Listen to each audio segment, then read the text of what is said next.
All right, so now we are on the second part of today's class, and let's start having some data. So this is a stock and bond performance from 1920s to 2000 in the United States. And what do you see? What do you see? So the blue line is stock index. The purple line is the bond index. Higher means higher return, higher cumulative return. It's quite clear that if you look at the long run, stock gives you massively higher return than bonds. It just is, right? We're talking about it. So now, if you look at this diagram, you can imagine that you are investing at 1920s. That's before the Great Depression. You went through the Great Depression, which you can see here. Return was extremely low. You went through Second World War. You went through Korean War, Vietnam War, oil crisis, Asia financial crisis, all the way up to 2000, and you're still way up compared to bonds. This is another way of looking at the same data. In this case, what we have here is the return of investing for 20 years, starting your investment at a particular year. So for example, the first bar on the left tells you the return of investing at 1944 and then selling everything at 1964. Right? So that's what it means. So buy and hold for 20 years. What do you see? So this the vertical axis, so the horizontal axis is year of investing, year of investment. The vertical axis is the average equity risk premium, that is excess return. The difference between investing in stock and investing in bonds. As you can see, all the bars are positive. All the bars are positive, which means that pretty much no matter when you start investing, if you hold them for 20 years, it's always going to give you positive return. There are some periods where the difference is small. For example, if you start investing near the end of the Second World War, the return is not very high. So if you're investing in something like 1967 or 1968, then you're selling at 1947, 1948, then you're selling at 67, 68. Oh, sorry. Actually, yeah, wrong. Sorry. That's what I'm running. That's a bit weird. Huh. This is 20-year period ending. This is the ending. So it's exactly the same data as before. This is 1944. So you start investing in 1924. 1924. That's what I was wondering. So there are periods where it's particularly low because that's what happens when you experience the Great Depression. The investment was also particularly low around 1970s and 1980s because this was a period of the oil crisis. There's oil prices and stagflation. So stock return was pretty low during this period. But even then, you are still better than putting the money in your bank. Right? Even if you're selling during a financial crisis, you're still better than putting more money in the bank if you are saving for 20 years. And if you can wait for a few more years, then the return starts going back up again. Now, so the first lesson from this diagram is that if you're saving for retirement, always buy stock when you're young. There's simply no point. There's simply no reason for a young person to put your retirement savings into a conservative fund. Simply should not do that. And that's the evidence of that. This now,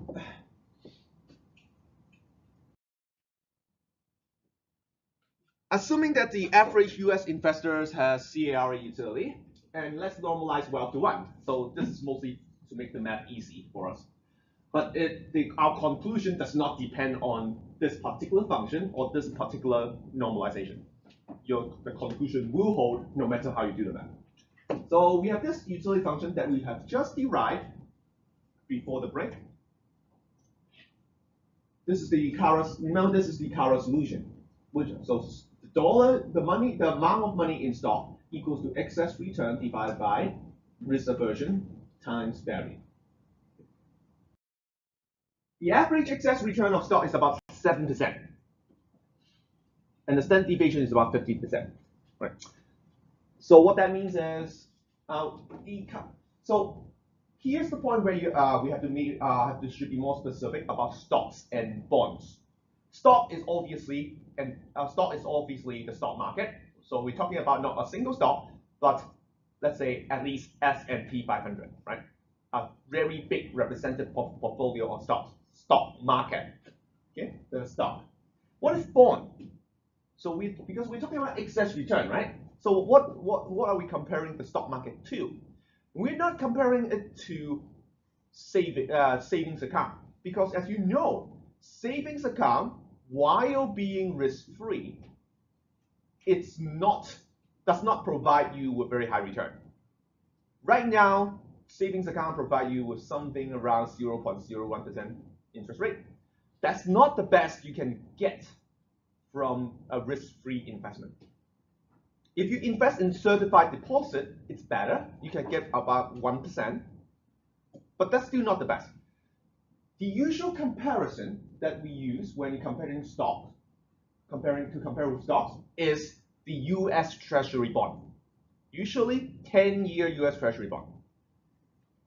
US Treasury bond are usually considered risk-free because no one thinks the US government is going to default. You can't say the same for Venezuela, right? But for the United States, it seems like it's pretty safe. 10-year Treasury bond it's the second longest right now. I think the longest right now is 20 years. I'm not sure if they still sell 30 years. So 10-year is quite long, and it pays you pretty well, about 3%. If you go shorter duration, then the annualized return will also become smaller. So 10-year gives you around 3%. If you go down to something like a month T-bills, then the return is actually way lower, even if you annualize the return, right? So we're going to compare, since we're talking about long-term investment, so we're comparing stock market return with long-term US government bond return, and that's about 3%. So you can see that stock market return is about 10%, on average 10% a year, but the standard deviation is huge, 15%. So from year to year, it fluctuates a lot. Assume that US investors have 30% of their wealth in stock, which is way higher than reality, right? Because if you think about a typical family, most of their wealth would be in what? This is the same in Hong Kong too, actually, or at least for a family that is relatively well off. Not too well off, but relatively well off, in the middle. Like real estate, yes. Most families' biggest investment, biggest asset is their house or apartment. So it's highly unlikely that they have 30% of the wealth in stock, right? And a lot of people simply do not invest in anything. That we know, that's something we know too, right? So, but if you put these numbers in the formula, right? What you have is this: 0.07 is the excess return of stock divided by A times 0.15, the standard deviation squared becomes, that gives you the variance, and that should equal to the proportion of money invested in stock markets, which we assume is right now as 30%. With this equation, you can actually back out the risk aversion, the rate of risk aversion of US as a whole. It's very simple this is a very simple back of the envelope calculation, but you can use the same idea. You can apply to more sophisticated calculation. It's the same. It's the same idea. You want to back out a measure of risk aversion for US as a whole, and if you do that, A is around 10. Is that high or low? Well, what you need to do is to substitute A equals to 10 to some problems that you can think of, and let's do that. So how risk averse is an investor with an absolute rate of risk aversion equals to 10? Imagine we offer the investor the choice of getting an additional 50% of her current wealth for sure, versus a 99% chance of getting some amount more, and a 1% chance of losing 1% of her current wealth. Right? So we're offering the investor two options. One, you get 50% more of your wealth, no risk involved. I just give you more money, 50% more. In the second case, 99% chance of earning more money, 1% chance of losing 1% of your money. And now we ask the question, well, how large does X have to be to induce her to choose the second option? Now, clearly, if X is very small, if X is 1%, no one would choose the second option, right? 99% chance of getting 1% more is nowhere close to getting 50% more for sure. What if we have something like X equals to 50%? That's still probably not good enough, right? Because option 1 gives you 100% chance of getting 50% more. Option 2 cannot just give you 99% chance of getting 100%, so that 50% more. So that doesn't work. You need something, X has to be higher than 50%. But you can imagine, as long as you raise X high enough, there should be a point where the investor is willing to take the risk, right?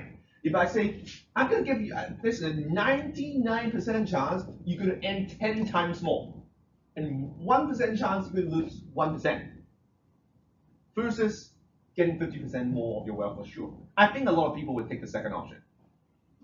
99% chance of getting 10 times more, that's pretty much a sure thing.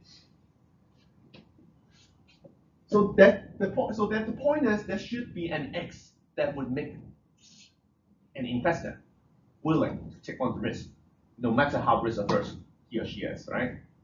Realistically. So you can actually do the math quite simply. So this is standard expected utility, right? Utility of having 1.5 times the wealth, 1.5 times your wealth, right? This is option 1, and we want to know how large do we have to make X to be such that when you have a 99% chance of getting X% more of your wealth and only 1% chance of losing 1% of your wealth, when would the second case be better? So you can do the math with our CARA utility. The rate of risk aversion is 10. All right, substitute the numbers in, solve, and it turns out it's actually there's no X that would make the investor willing to take the second option. Right. So it's actually quite simple. Yeah, it's quite simple. You can see that E negative 10 times 1.5 is more than 0.01 E negative 10 0.9, right? And there's nothing you can do. Okay, so what we are facing is that the investor will always choose the safe. The investor will always choose the safe option, even if we offer infinite wealth. So that's the problem. The investor will always choose the safe option, even if we offer infinite wealth. That's how risk averse A equals to 10 is.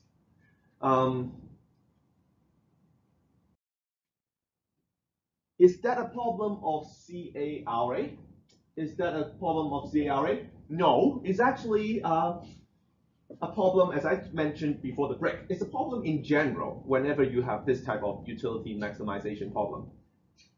This is a diagram for CRRA utility.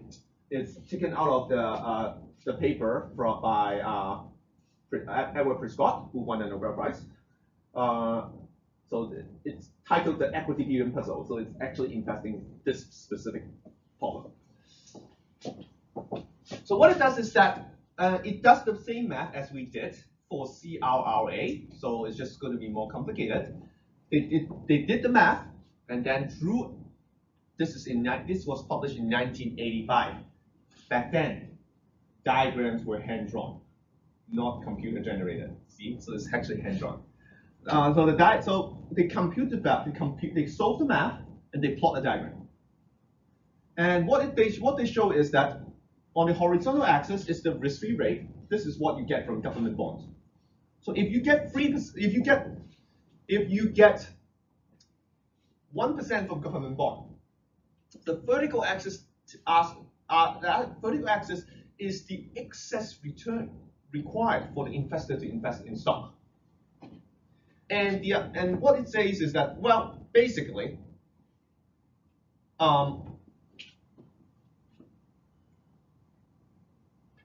right.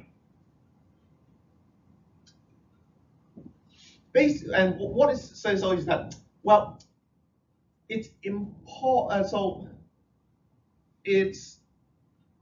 impossible for investor not to invest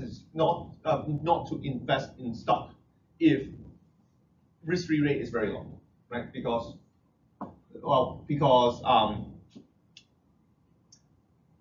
the stock market should give you something. So let's see, the admissible range. I think what it says is that you will never get you will never get as little as 30% of people investing in stock if the risk-free rate is so low. Not everyone will invest, but some people will invest. As the risk-free rate gets higher, it's possible that if the excess return is relatively low, that you might have many people not investing, right? Many people not investing, but it still has to be relatively low. So if the excess return is somewhere around 1%, then it would not be possible for 70% of the population not investing in stock. It would not be possible for 70% of the wealth not in the stock market. Right? So that's what it says. You need the risk-free rate to be relatively high and the excess return to be very low to be consistent with the observed pattern of investment in the United States, where only less than 30% of the wealth is in stock market. If the stock market gives you even 2% higher, then you can imagine all retirement income should be invested in the stock market, because 2% extra in a year, compound over 20 years, give you so much more money. There's no reason why people shouldn't invest in stock if they're saving for retirement. And in any country, including Hong Kong, a lot of the wealth are tied down in long-term investment, retirement investment, insurance investment, and obviously your real estate is also a long-term investment, right? So a lot of money are tied to long-term investment. So if stock market gives you so much more return, there's no reason why people won't invest.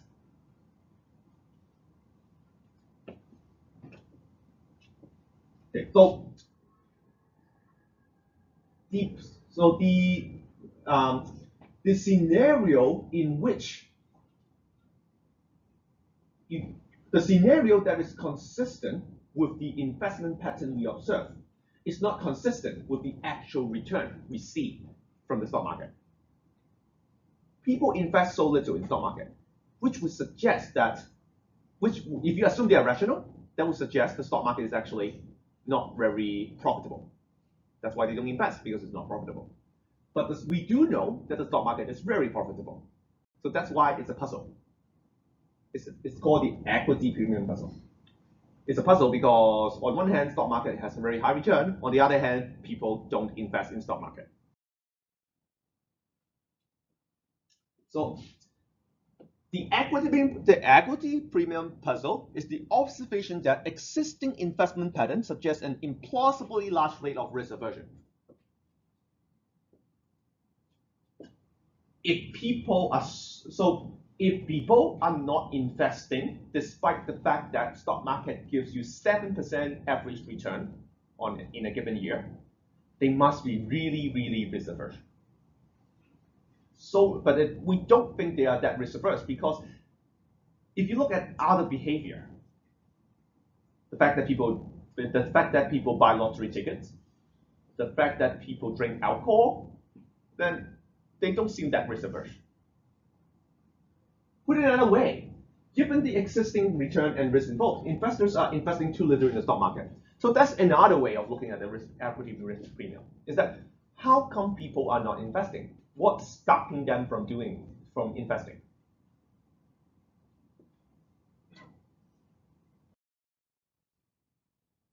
So there are actually a few explanations you can think of. One is that maybe we're just not observing some people's wealth, especially those who are not investing in stock at all. So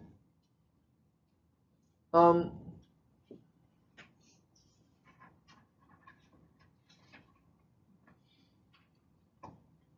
example, just let's say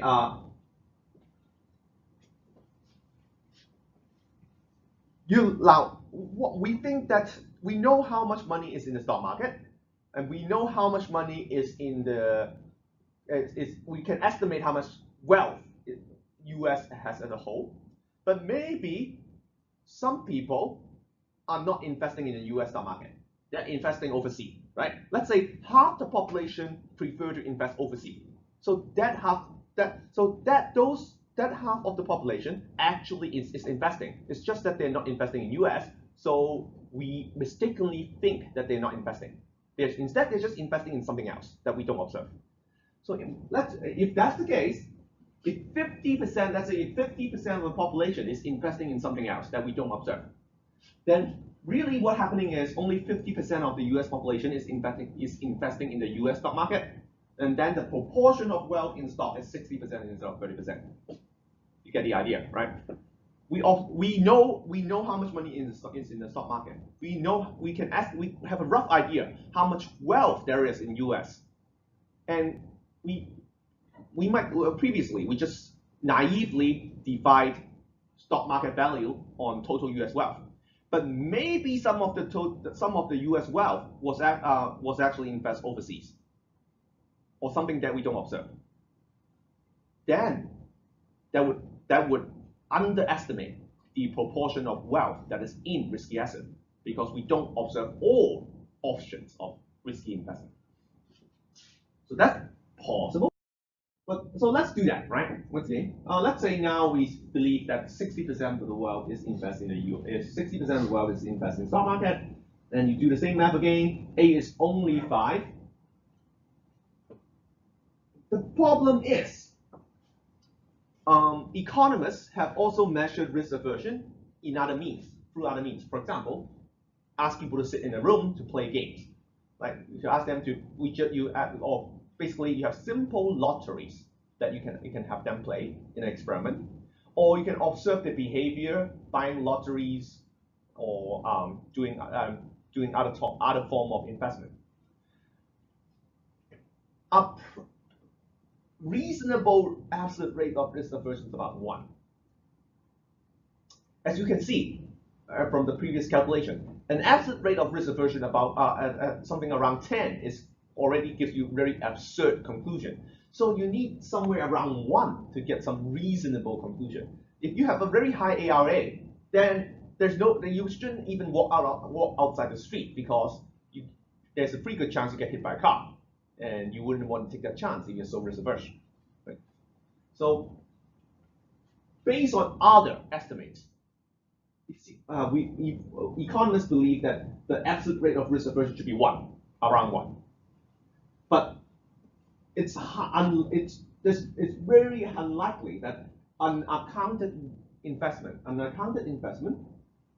would explain this difference, because even if you raise the proportion of wealth in stock market to 0.6 from 0.3, that's a 100% increase, and that's result in a 100% decrease in A. That's still not high enough. You need even higher, which is very difficult to, which is very hard to believe is the case.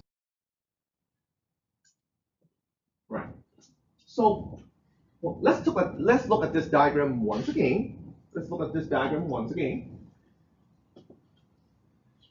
This diagram makes it when you look at this diagram, stock market appears very safe. Let me show you another diagram. This diagram is what happens if you invest for 1 year. So now, notice that 0 is here. 0 is here. 0 is here. Positive means you get a positive return in if you invest in that in the previous year, and the negative means you get losing money in the if you invest for 1 year. Now stock market doesn't look that safe anymore, right? It looks almost like 50-50. Half the time you earn money, half the time you lose money.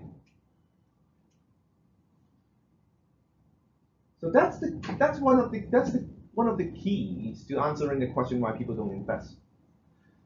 How likely are people looking at 20-year return diagrams when they decide whether to buy stocks or not? How many of you have even tried to compute 20-year stock return? If you go on financial websites like Yahoo Finance, what do they show you?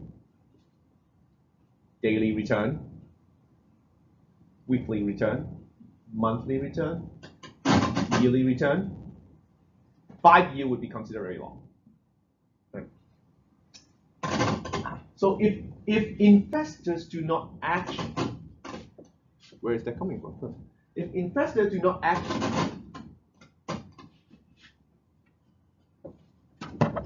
but it's not my computer. So if investors are not actually observing 20 years, if the investors are actually not aware of the distribution of 20-year stock return, and what they have in mind is something more like this one. What happens for yearly return, or perhaps what they have in mind is even monthly return, then it would appear the stock market is very risky. So maybe investors don't think in the way expected utility requires them to. Expected utility would say that, well, if you are investing for 20 years, then obviously what you're concerned about would be the 20-year, that would be the distribution of 20-year return. Suppose instead investors are short-sighted. They consider only short-term gains and losses. So what they're looking at is the diagram we have previously. They only look at short-term return. And second, we can assume that making a loss is more painful than not making an equivalent gain. Now, in both cases, you are losing out. You're losing out relative to something, but we'll say that making a loss is more painful than a foregone gain. Right? Actually having money taken out of your pocket is not the same as telling you, oh, I was supposed to give you $100, but I'm not giving you now. Okay? So it's different. Taking $100 out of your pocket is not this. It's going to be more painful than I tell you, I was going to give you $100, but now I'm not. Which I think is very reasonable.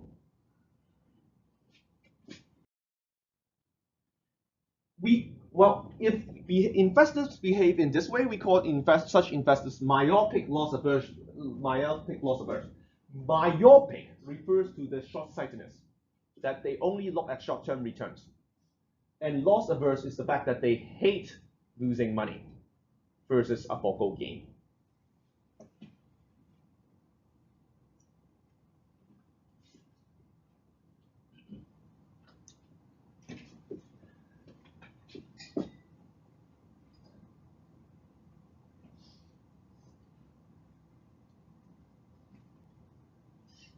Now, in the eyes of myopic loss-averse investors, the stock market is much more undesirable because, one, as we have seen in the diagram just now, when you look at short-term returns, stock market looks very risky. The shorter duration you look at, the more risky it looks like. And second, if you hate losing money so much, then the stock market looks then you become very risk averse.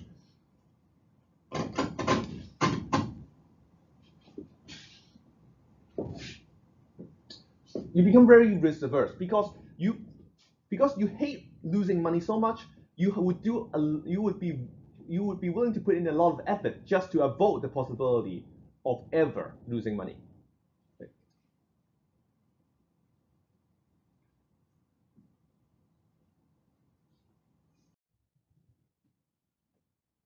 So, as I already mentioned, I think there's pretty good reason to believe that investors look at short-term returns because that's just a natural way of looking at stock return. Most source of it. I'm not even using a microphone. How come this? This is my phone. Most source of information simply gives you relatively short-term return. So that would be one reason why they might be doing so. And if you think about how people usually how people usually remember what happens, I gain or lose that much money on my stock this year. It's much more natural than thinking like average stock return is 11%. In fact, I don't think I've ever heard anyone say that when they talk about investment. Everyone always talk about gains and losses. Yeah, how much money I make, how much money I lose. Actually, mostly how much money I make. Very few people talk about how much money they lose. Which is also a very behavioral phenomenon, right?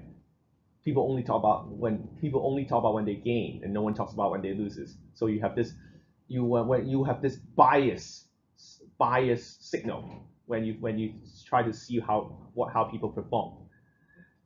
But certainly, very few people would think about this way. You probably have to be very consciously calculating return in order to be thinking about this number. It's also and in many countries you actually have to file your gains and losses when you do your tax returns. You have to tell the government how much money you make in the stock market because it gets taxed. So in that case, you are forced to evaluate how much gains and losses you have in a particular year. Now the second part is, do people actually hate losing money more than a foregone gain?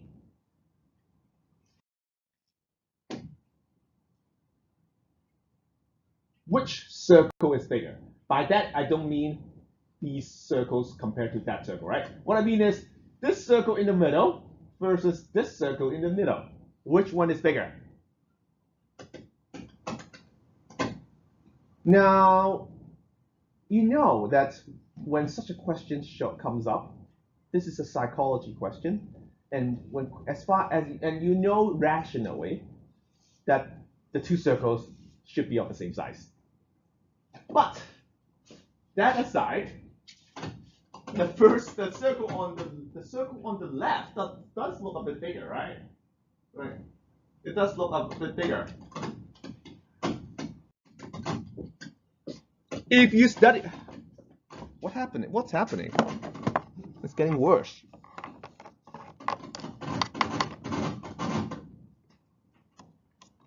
So I think this is broke.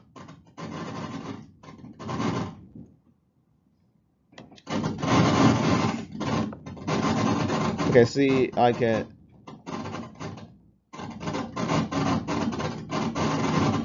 No, it doesn't help. Now I'm not even sure it's this. I don't think it's actually this.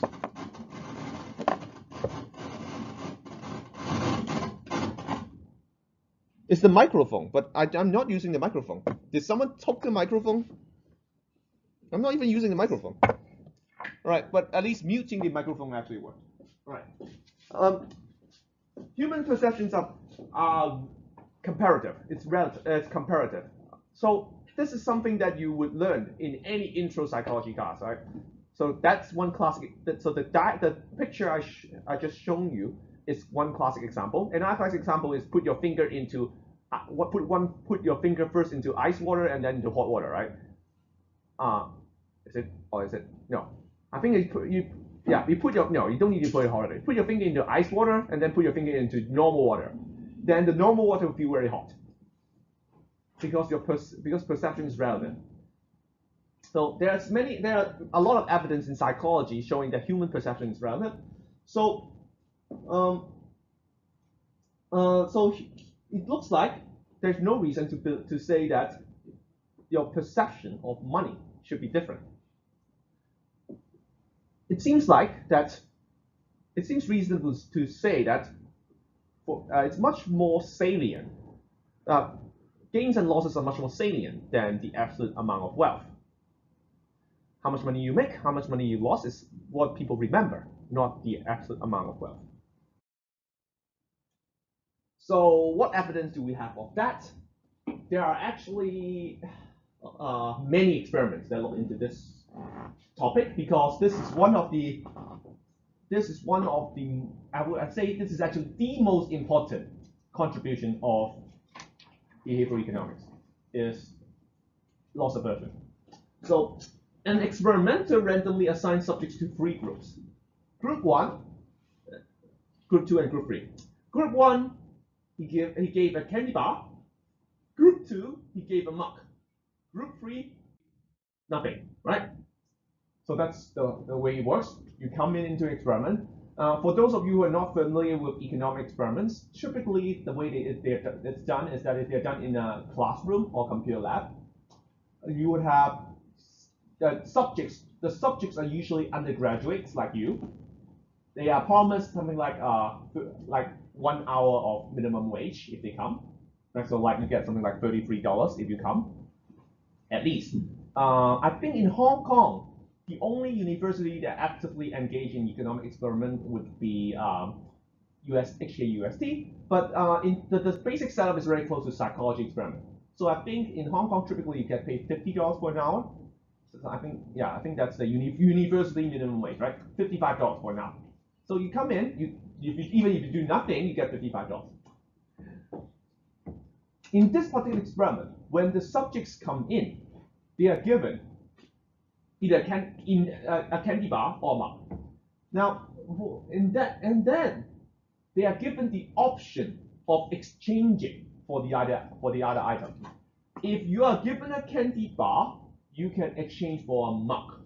If you are given a mug, you can exchange for a candy bar. And if you're given nothing, you can choose whatever you want.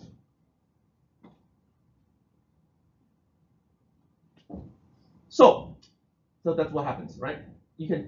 Group 1, you can switch to a mug if you want. Group 2, you can switch to a candy bar if you want. Group 3, choose whatever you want. If we expect people to like mugs more than candies, then in the end you should expect that those who get candy bars would exchange for mugs, and vice versa. If people like candy bars, then there should be quite a few people switching from mugs to candy bars. This is what actually happened.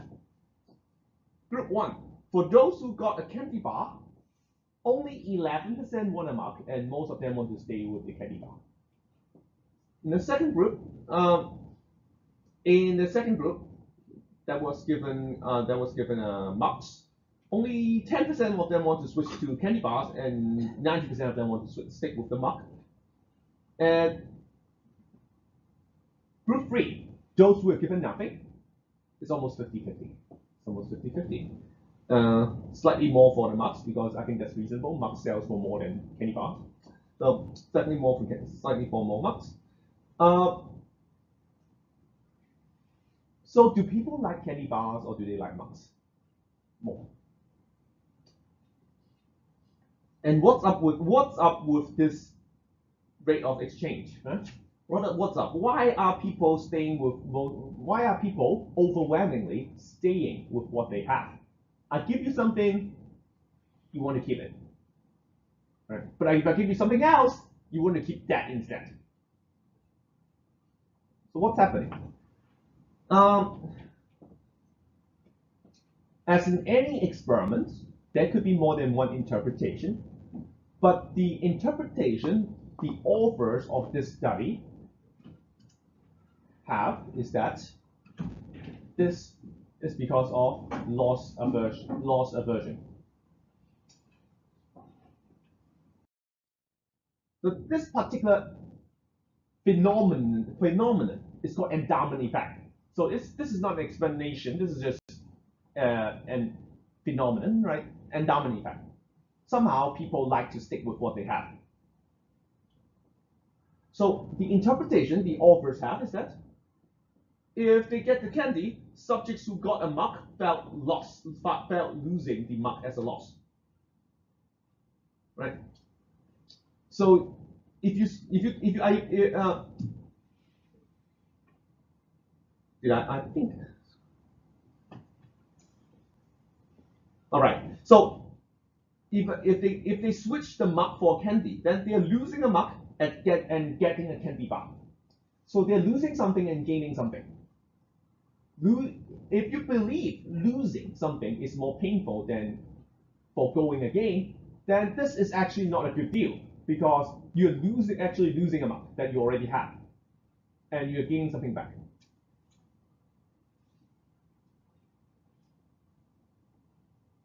If you are given nothing to start with, then you are not losing anything out of your hand. You're just choosing between gaining one thing and foregoing another thing, right? So the key is whether you're losing something that you already have. If you're losing something that you already have, then you feel a sense of loss. And then you don't like that, so you would rather not have that experience.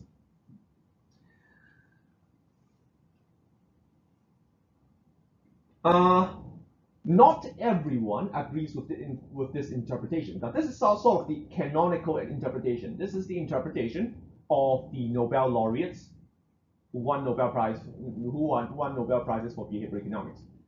This experiment was conducted by Daniel Kahneman, who won the Nobel Prize for behavioral economics. This interpretation was promoted by Richard Thaler, who just won the Nobel Prize for behavioral economics.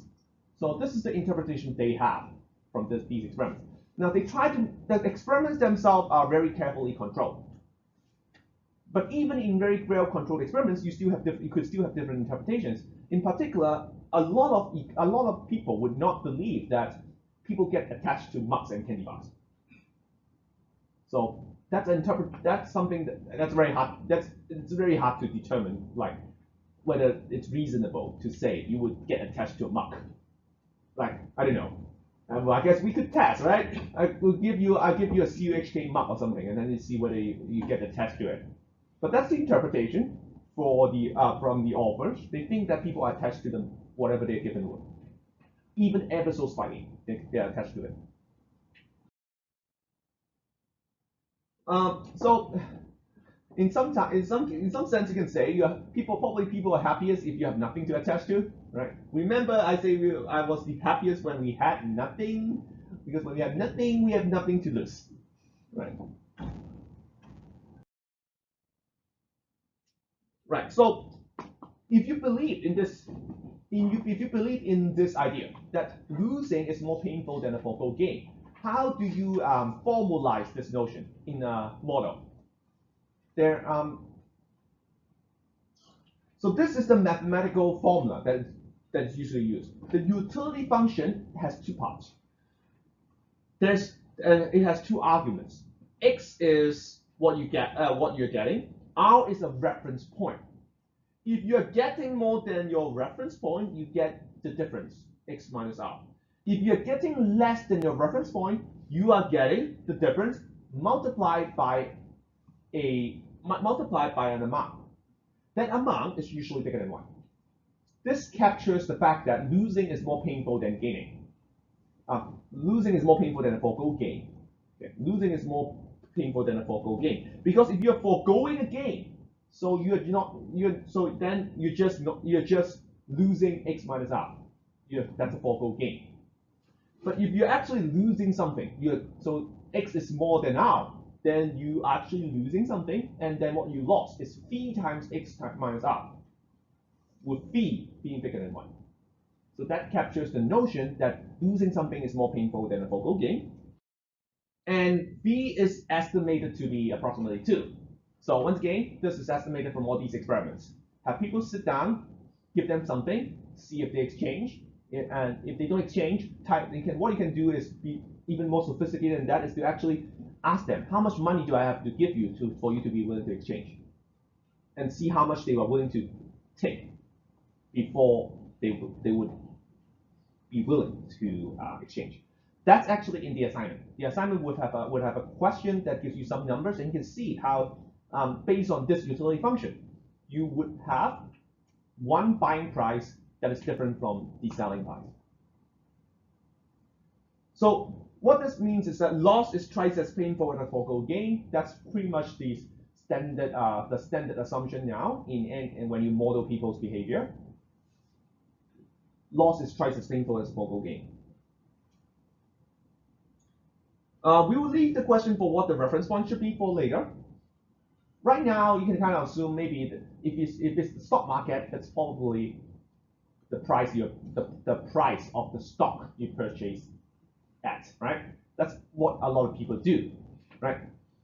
You must know someone who are unwilling to sell stocks because the current price is below the price they purchased the stock at, right? In Cantonese, we have what? 炒平, right? I think it's called, right? People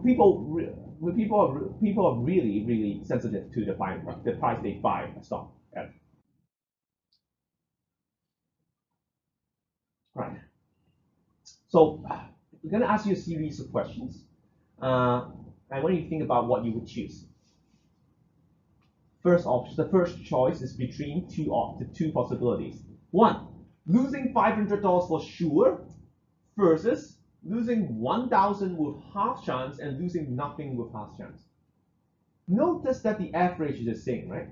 So essentially what you are doing is losing $500 for sure and versus taking some risk of not losing money or losing more money, but the average is the same.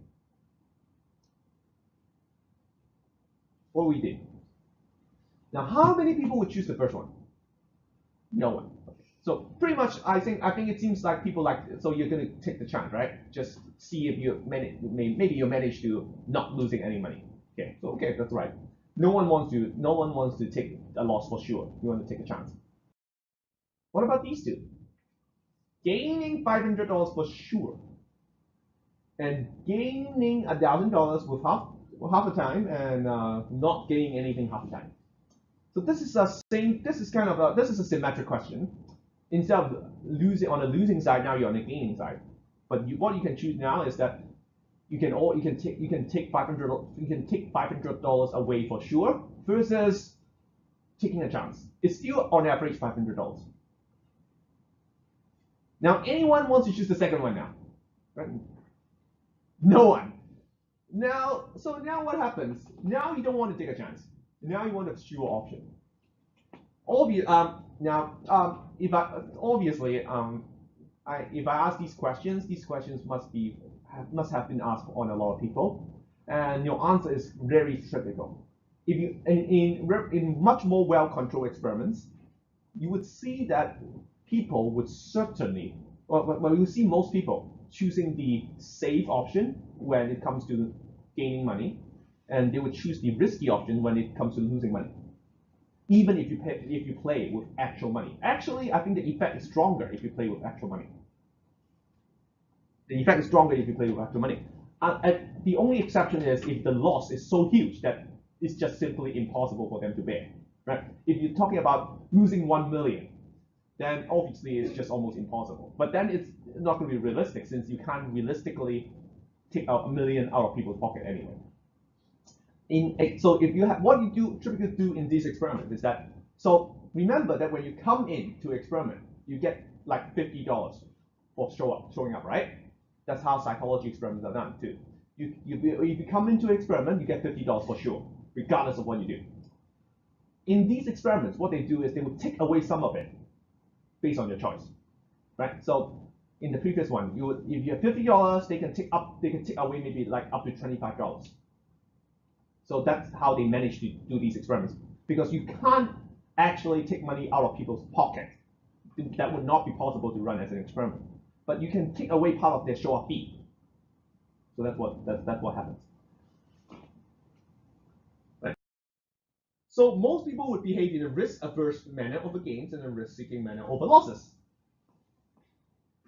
Right. That's something that we know. Okay. Looking at another way, it's the same as saying that every unit of additional gain worth less than before, while additional loss feels less painful than before. Right, so now let's draw a diagram. Let's draw a diagram because it's actually a very simple idea. Concave utility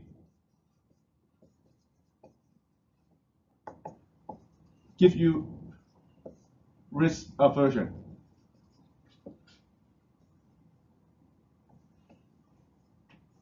Convex utility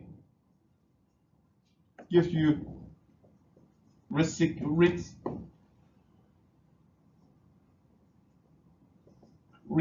behavior. Right? So what you need is a utility function where if you're gaining money, you have a concave function. When you're losing money, you have a convex function. So what you have is something like this. Gain, loss. If you're gaining, it has to be concave. If it's losing, it has to be convex. So that's the utility function that you need. It's in terms of gains and losses. In terms of gain and losses, if you're gaining, it's concave, so you're risk averse. If you're losing, it's convex, so you're risk loving.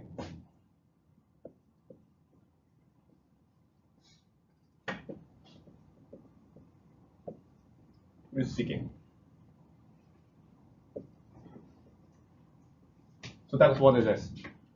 So that's what you need.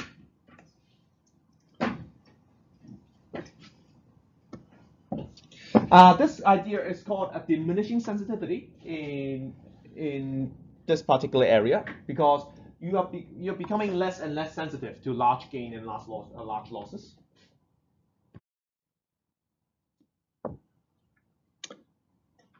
So the utility function gets modified a bit with instead of just x minus r becomes u plus x minus a particular function u plus, which is just a concave function, and then you have when you're losing, then it's v times u minus bracket x minus r. So u minus would be a convex function. So this is u plus, and this is u minus.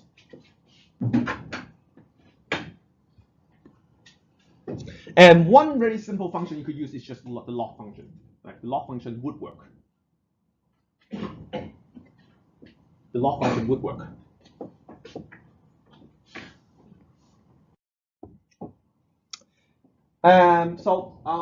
This is a more carefully drawn version of the diagram because the curvature is more realistic.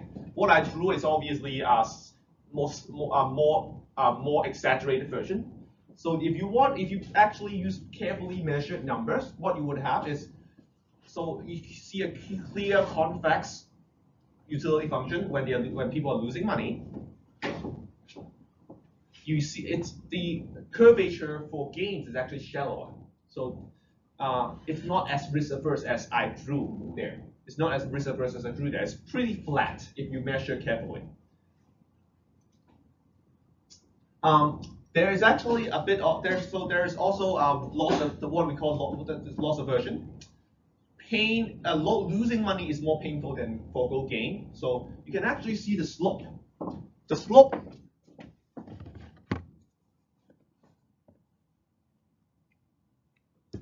the red line is the slope for loss around 0, and the blue line is the slope for gain around 0. You can see that the red line actually has a steeper slope. It has a steeper slope. So this is loss aversion.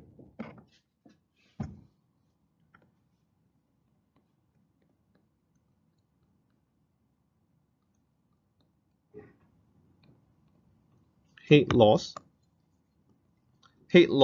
more than forego gain, right? So the curvature is the diminishing sensitivity part that gives you risk aversion and risk seekingness. Then the slope around 0, you can see that it's steeper for losses. So that gives you loss aversion. You hate loss more than forego gain.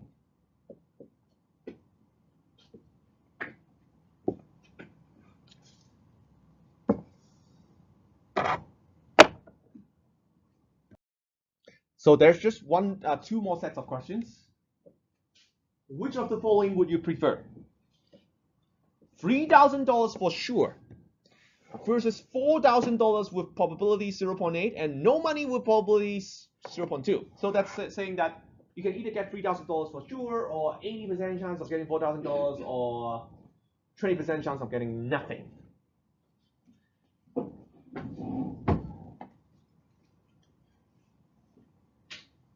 Right? This question I think actually is going to be a bit more difficult, because I think the answer is not as obvious as the previous one for these numbers. How many of you prefer the first one? Oh, actually quite a lot. 1, 2, 3, 4, 5, 6, 7, 8, 9. How many prefer the second one? Oh, 1, 2, 3, 4, 5. Something like 9 to 5. So that's why, as I said, this question is not as clear cut as before. What about this pair? $3,000 with 25% chance, and $4,000 with 20% chance, and nothing with 80% chance. How many of you would? This is obviously a strictly worse scenario than the previous one, right? Because the chances are so low for this one. But you still have to make a choice. How many of you would choose the first one now? 2. All right. So clearly, we went from 9 to 2. And the thing is, this is not rational according to the change is not rational according to expected utility. If you believe in expected utility, if you believe expected utility is the right model, then people's choice in these two pairs should be the same.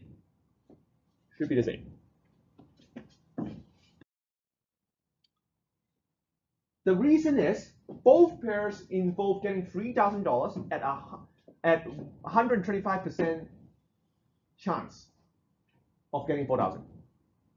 So you always have 1/4 chance higher to get 3,000 versus the second option where you have 4,000. And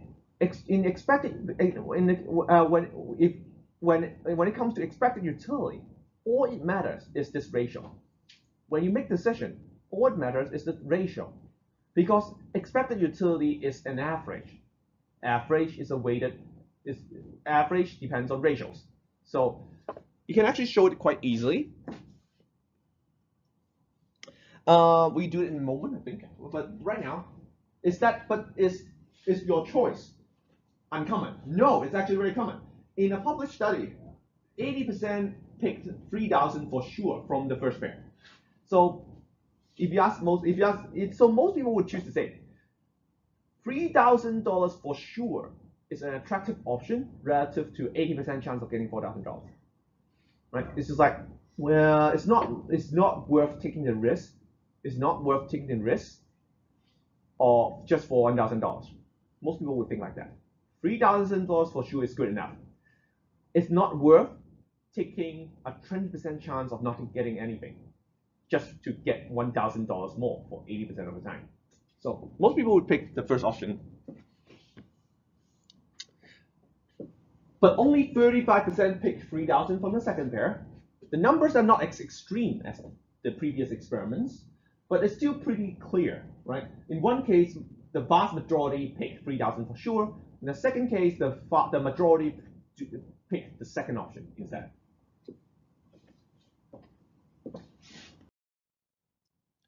So in expected utility, the decision maker should only care about 1.25 times the difference. Did I left space for calculating? I don't remember. So it's actually quite easy to show. So I think so all you need to do is to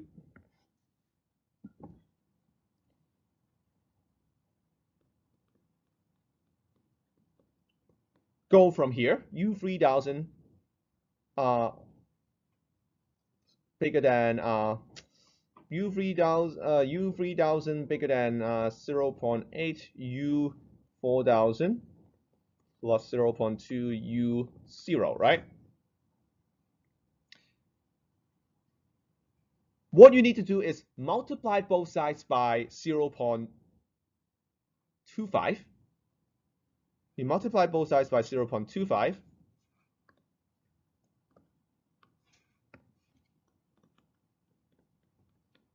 And then add 0.75 U0 to both sides.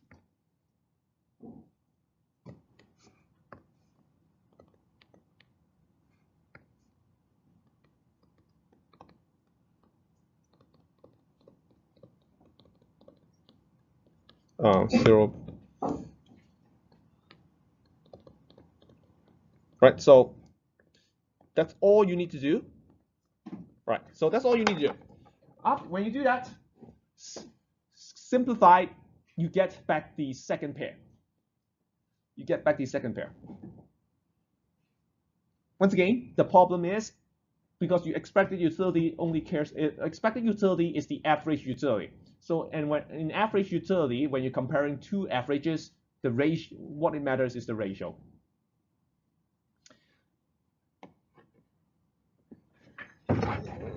So, right, so what's happening is that people clearly not behaving according to expected utility. Because expected utility will say you only care about the ratio. But I think that what's here is it's important to emphasize that clearly expected utility is not the right model. It's very idealistic model. It's very appealing mathematically, but it's not realistic at all. In this particular case, what's happening is that people do not just care about the ratio. They do care about the absolute chance of something happening. And in this case, particular case, in the first pair, you get $3,000 for sure. That's very different than getting $3,000 with only 25% chance.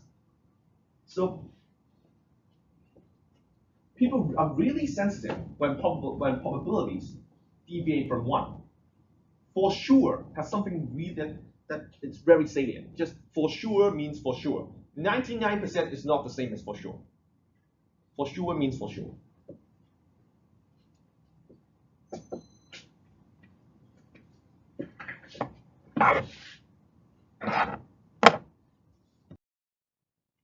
So we have one last pair. What if the probabilities are really small? If you ask something like this, $5,000 with probability 0.001, right? So that's 0.1% chance. Versus $5 for sure. The average is the same. What will you choose?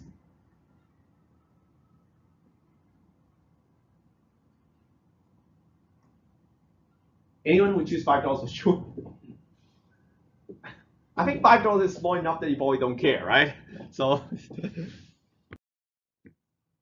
what about this pair? 5,000 with probably 0.001 versus losing $5 for sure. Now I think it looks like picking the second option is probably the preferred choice, right? Once again, losing $5 is nothing. Losing $5, even if it's a 0.001 chance, is still quite substantial. At least it feels like it's quite substantial. It's not worthwhile to take the risk. So, in another published study, that's what you see.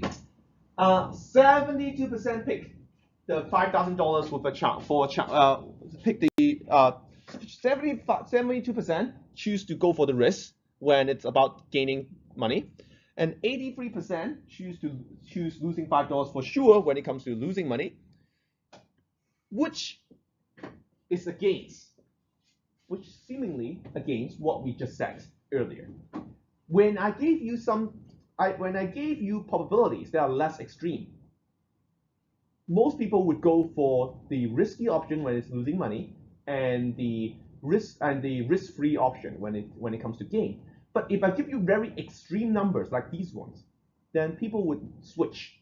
They now want to take risks when it comes to gain and play safe when it comes to losing money. So human behavior turns out to be really, really complicated. Nowhere close to the simplistic model economists used to have for a long time. This alone is already very puzzling. Somehow you switch based on the numbers.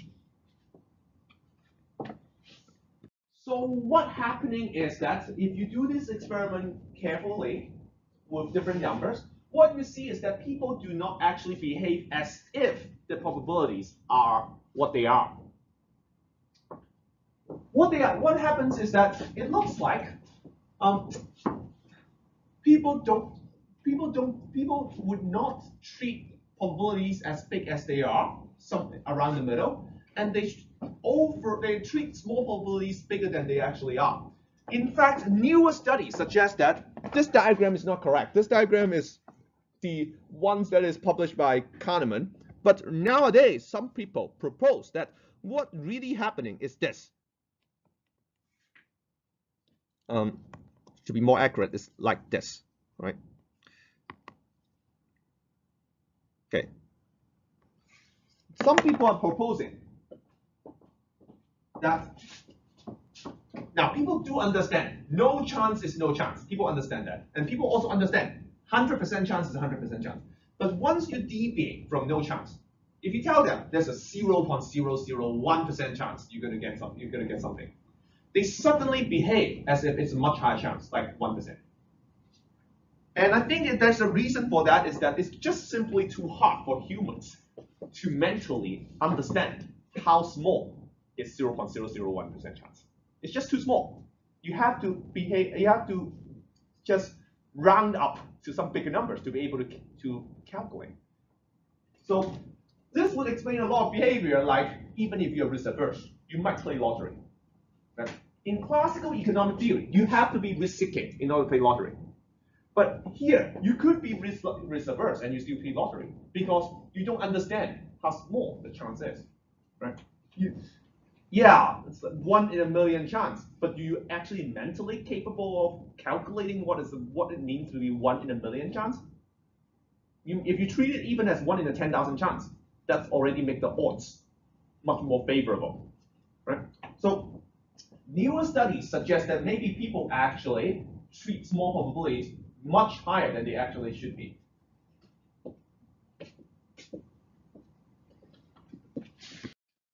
So the three components combined: loss aversion. Loss is more painful than a forego gain. Risk aversion over gains and risk seeking over losses. And overweighting small probabilities and underweighting large probabilities together is called the prospect theory. This, as I have mentioned just now, is the biggest contribution of behavioral economics. That's arguably what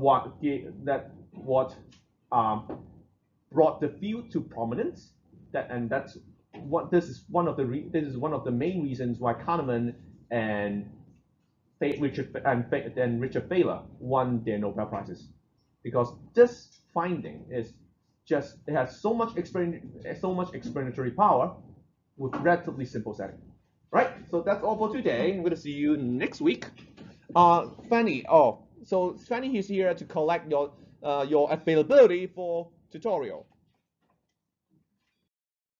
Myopic investors. Now, prospect theory alone is not sufficient to generate the equity premium puzzle.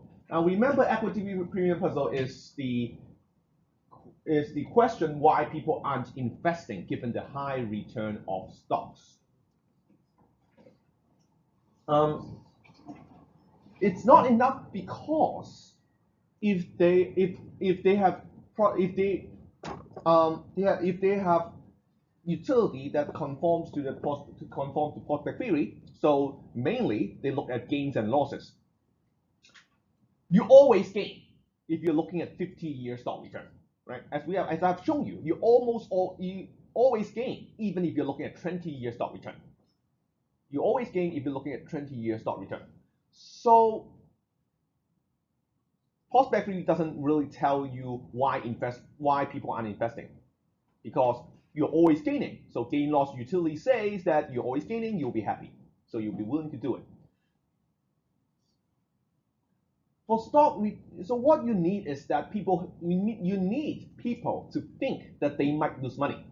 If you're looking at long-term stock return, you never lose money. So there's no loss at all.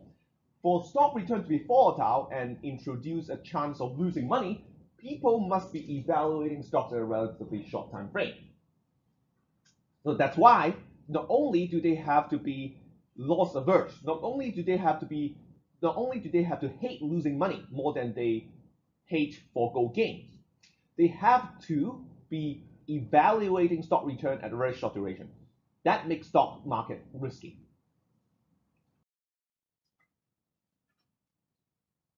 So now to figure out how much gain loss utility investor gets from investing in stock, we need to know how volatile stock return is. We need the distribution of returns from investing in stock. That's what we need, right? For short duration, it's actually quite easy, since if you're looking at monthly return, 1 year have 12 months, and if you have 30 years of data, you have 360 months. Not too bad, right? If you're looking at daily return, then 30 years of data give you over 10,000 data points. That's all right. But what about 20 years return and 50 years return? We don't have good data for the distribution of 50 years return, right? Because how many 50 years do we have?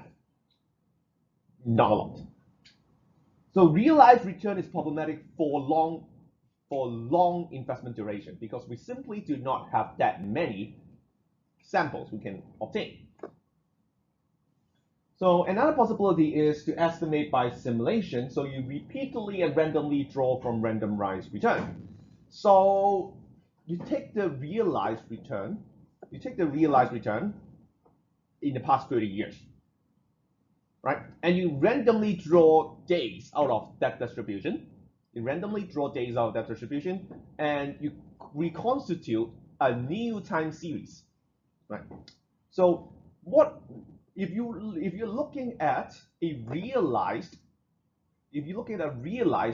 stock return, that's just one 30-year period that we have typically. Good stock return data starts from about 1970s. So we have up till now less than 50 years of good data. So if you're looking at 50-year stock return, you have one sample pretty much, just one time series. But you can do simulations. You take the data, resample. So you might have learned about that in econometrics. You can resample. Just take the 50-year data. That's 50 times 365 days. Well, you don't actually have 365 trading days. About 200 trading days, right? So you have 50 years, about 200 trading days each year. So that's 10,000 data points. You make random draws out of that set of data, reconstitute a new 50-year. You can keep doing that to construct many hypothetical 50-year return just by resampling. So that's what Bernard C. and Thaler in 1995 did. This is published in Myopic Loss Aversion and the Equity Premium Puzzle, published in the Quarterly Journal of Economics. They made 100,000 draws for each possible investment length. So once again, it's pretty easy to do with a computer. You can do it with Excel if you want. You just have all the data, randomly draw days out of the data, right? And reconstitute a new time series. You can do that many, many times. Right? So they look at 1 month, 2 months, and 1 year, 10 years, and so on. Data. We can talk more about that later on, but because I'll actually ask you to do assignments with the data. So the data in all finance research on United States use the same data pretty much. All research on United States stock market use the Center for Research in Security Prices, CRIPS. Everyone use the CRIPS data. Why would everyone use this data? I'll talk more about it later on, but basically, it's a very carefully constructed data. In particular, it makes a lot of effort in keeping companies that have delisted. Now, if you go on Yahoo Finance only have company that is listed currently. Any company that is delisted would disappear from the database. So you can't use Yahoo Finance for this kind of research because you would have what we call survivorship bias. All you are looking at right now are companies that have survived, which tends to be better companies, right? Because the bad companies disappear. So in order to conduct unbiased research, you need to keep companies that have gone bankrupt or delisted. The CRIPS data give you that. Second, it also makes careful distinction between companies that use the same stock ticker but are for all practical consideration a different company. So examples of that include best example of that would be General Motors. So the car company, General Motors went bankrupt during the last financial crisis. It went bankrupt. The current General Motors is essentially a new company that took over the brands and assets of the old company. In particular, at the equity stake of the old General Motors shareholders have been completely wiped out. So if you own the shares in the old General Motors pre-2008, you simply do not own anything. You don't own anything, and you don't own any part of the new General Motors that exists today. So for all practical purposes, they are really two different companies. It's just that they happen to use the same name, conduct the same business, and use the same stock ticker. If you go on Yahoo Finance, they don't necessarily take into consideration of that. But CRIPS take care of that. So they would have two different company codes. So that's why everyone uses this data set. And basically, so you use this nice data set, which is daily in frequency. Unfortunately, it's not it doesn't have any intraday frequency, intraday data. This data starts in the 1970s. No one thinks that you would need to study intraday data back then. So you simply don't have the computational power to do that anyway. So it's daily frequency. So what does it have? What it has is really simple, actually. It's exactly the same thing as you have in Yahoo Finance. Opening price, daily high, daily low, closing price, and any dividend paid. That's it, right? So it's just stock price. You randomly draw data, construct new time series, and then you calculate the utility a myopic loss aversion investor would get under each investment length. So for each duration, you construct many artificial time series, and then you calculate the utility under those hypothetical time series and see what they would get. Clearly, really, the shorter the length, the more risky it is. That's just the way it is, because longer time series would allow you to average out the ups and downs. And they have they produce this diagram. Okay. The dotted line is the utility from hypothetical bond portfolio, and the solid line is the utility from hypothetical stock return. Right? So these are the vertical axis is utility, horizontal axis is duration, length of duration of investment. So it's monthly, so it goes from 0, 1 month, 2 months, 4 months, and it goes all the way to a year and a half. Notice what the first thing I want to notice is that this is because this is prospect utility. Notice that there is actually this is actually not straight enough. Yeah, that's better. This blue line I just drew is the point where utility is 0. That what they assume is that they're looking at whether you're gaining or losing over your initial wealth, right? So are you gaining or basically are you gaining or losing money in the stock market? That's what it is, right? So 0 means you're not gaining nor losing, nothing changed in your wealth, right? So you're here. Notice that for short investment durations.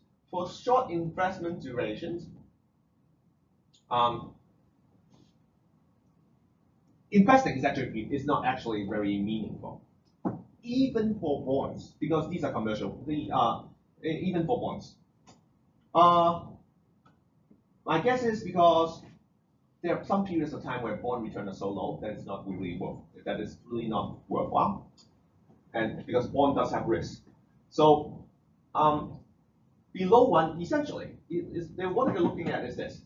If you're below 1 year, investing is not worthwhile because of the chance of losing. Right?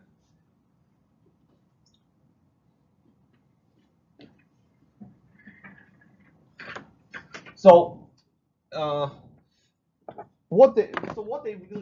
it's actually quite easy to see that if you think about the diagram, right?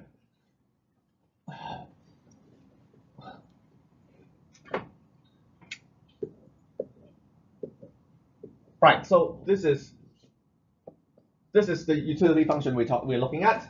Now, in a year's time, typical stock. I'm not sure about US, but in Hong Kong, if you on average in a typical year, if you're looking at monthly return, then what would happen is you have 40% chance you're losing money, and you have 60% chance you're gaining money, right? Okay, so it's quite close to half. It's close enough to half and half that the fact that losing is very painful would make you not invest. So in Hong Kong, 40%. If you look at monthly stock return, about 40% chance in a given month it will be down, and 60% will be up. So on average, stock market is still give you a positive return because 60% chance is going to go up. But because you hate losing twice more than gaining, right? So 40% chance is enough to discourage you from investing if you're just looking at a yearly return. So that's essentially the idea, because you have 40% chance of losing for a given month. Then investing, if your investment duration is less than a year, it's not something you really want to do. The longer you go, the better, right? The longer you go, the better. Now, bonds are better than stocks. Bonds are better than stocks for short duration, but it seems like in not investing would be even better. For longer duration, stocks is better than bond and not investing. So stocks is better than bond and not investing. Right. So remember, this is simulated data, right? Simulated data from real returns, but it's still simulated data. So it looks like if what they are trying to say is this: if you are looking at monthly return, then you would not want to invest. If you're looking at a half-year return, 6 months return, you still don't want to invest. If you're looking at yearly return, then it depends. Maybe that's about the point where it seems like it's worthwhile to invest.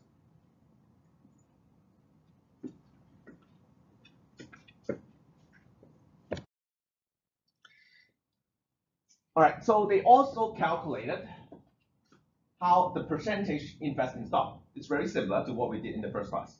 You calculate. Well, you have a CR, a utility function, right? You have a utility function, but it's modified with prospect theory, right? So you have a utility function. And then you do the same exercise as we did last class. Ask the proportion of wealth you want to put in the stock market, and their calculation suggests that, well, utility is maximized around 30%. 30% of, right? Well, it's somewhere around 30 to 40%, right? Somewhere right here, right? That maximized utility. I think they use 1 year return. I think they use 1 year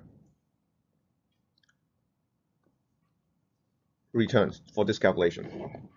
1 year return. So if you look at any returns, any returns is still quite fluctuating. Any return would still give you about about 30% of any given year will be down, and 70% will be up, right? So you still have 30%. If you invest for 1 year, on average, you still have 30% chance you're losing money at the end of the year. And if that's the case, then people would invest about 30-something% of their income, of their money, in stock market. The number seems just somewhat too good to be true, right? In some sense, it's just almost exactly match what we talked about last time, right? About 30% of the wealth in stock market, right? There is some room you can, and when you write down a model, right? Assumptions matters, and the assumption you can try to some of the assumptions they make probably give them these very nice results, but it's not something that is contradictory to what we observe. So there's nothing particularly that you can hold against them, but they certainly have this in mind, right? The authors want to show that prospect theory can explain why United States as a whole invests about 30% into the stock market. That's what they're trying to explain. So that they certainly have this in mind. My guess is, if they don't come up with this percentage, they're not going to show this diagram. Right? So their model is so this is what they have in mind, and they manage to explain it. If you look at 1 year, if the investors look at 1 year return, so about 70% of the time stock market goes up, 30% of the time stock market goes down. Then if you use the prospect theory utility, you would get about 30% investment, 30 to 40% investment. So that's simulated data, right? Completely hypothetical. You simulate stock market. You just use a utility function to calculate what people would do. No actual human involved. What about studies that actually involve real people? Bernazzi and Baylor, 1995 shows. So this is so it shows that the myopic loss aversion, where investors are short-sighted and they are loss-averse, can explain the equity premium puzzle. But this is not the same as saying that myopic loss aversion is the reason. There are other reasons that could also explain the equity premium puzzle. What you want to show is that equity premium puzzle is larger when investors' evaluation period is shorter.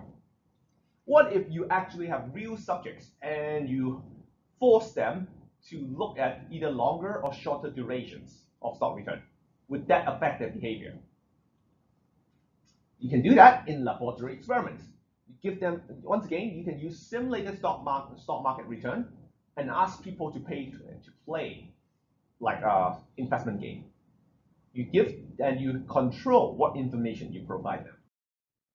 So this is Baylor et al. 1997, once again published in Quarterly Journal of Economics. The effect of myopia and loss aversion on risk-taking and experimental tests. So this is an experiment. This is an experiment. So subjects allocate the budget across two assets, stock and bonds. So I believe, I'm actually pretty sure, it's not actually called stock and bonds in the experiment. It's just called stock and bonds in the paper to make it easier to describe what's happening. But for the subjects, they were not told that these were stock and bonds to prevent giving them any idea of, to prevent their own ideas of what stock and bonds are to affect the result of the experiment. So they would just be told asset one and asset two, usually, not stocks and bonds. Different subjects were required to make investment decisions of different lengths. Specifically, monthly, yearly, and 5-yearly. So the way it works is that you play against a computer, and the computer would show you round 1, round 2, round 3, and so on. It show you the stock return in each round. For the monthly subjects, for subjects in the monthly group, you can trade every round. For subjects in the yearly group, you can only trade once every 12 rounds. And if you're a subject in the 5-yearly group, you can only trade once every 60 rounds. Right? But then you can go through the rounds very quickly. So what happens? Let's take a look at this diagram, right?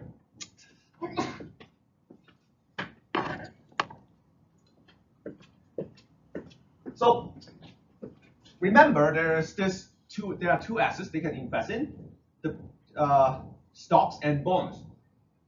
These diagrams show you the final allocation to the bond fund, the safe option.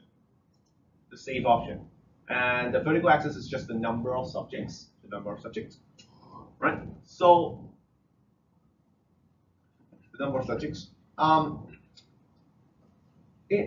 most risky one is the monthly group. The monthly group, you can see that a lot of subjects put almost all their wealth into the bond fund. Right? So the horizontal axis is the percentage of money that you put into the safe option. In the monthly case, where people perceive that the stock market is very risky, most people put a lot of money into the safe option. So inflated money is the case where they adjusted the returns a bit. So we'll just look at these three. Monthly, so lot of money into the safe option. Yearly, it's less. 5-yearly, arguably even less, right?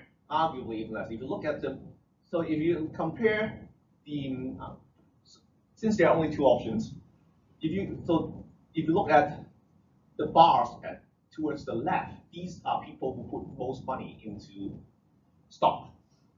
Not a lot of people do that in monthly case. More people do that in the yearly case. A lot of people do that in the 5-yearly case. So if you force people to invest for long durations, right? If you force them to invest for long durations, then they are more willing to invest in the stock market. From these experiments, you can actually start getting an idea of why Baylor would be such a proponent of policies that nudge consumers towards making right decisions. Richard Baylor won the Nobel Prize last year, right?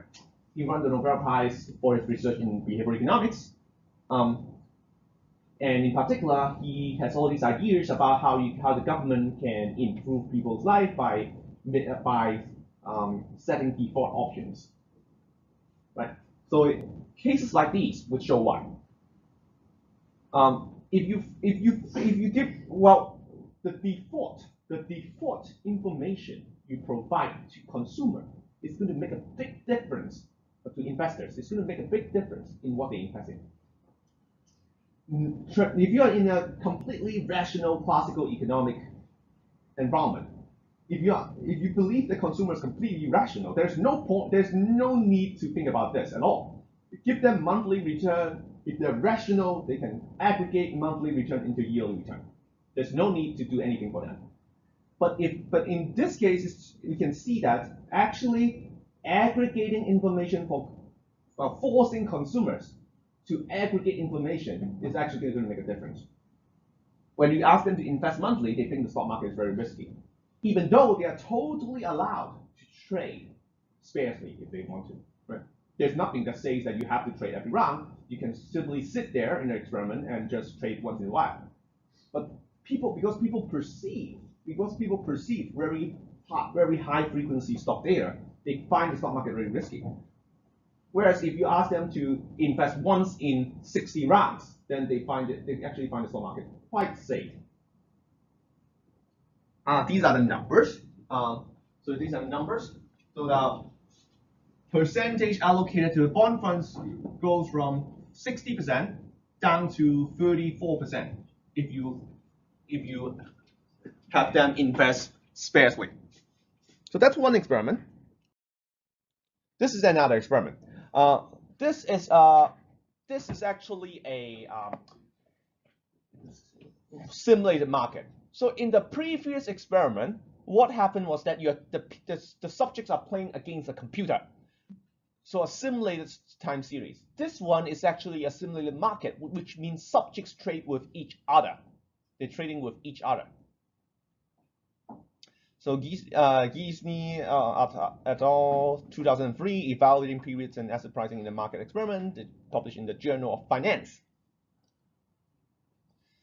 So, so experiment subjects trade an asset that pays 150 cents with 1/3 chance and 0 with 2/3 chance. Right? So, it's an asset that would pay you something at the end of the experiment. There's 1/3 chance you get paid 150 cents, to 2/3 chance you pay nothing. So different subjects trade at different frequency, but they are trading. They're trading against each other. So there's one group, treatment H, which can trade every round, and there's one group, treatment O, that can trade every 3 rounds. What's so interesting about these experiments is that subjects were told that in the end, regardless of the market price, what they would get is 150 cents with 1/3 chance and 0 with 2/3 chance. So minus what they paid for the asset, obviously.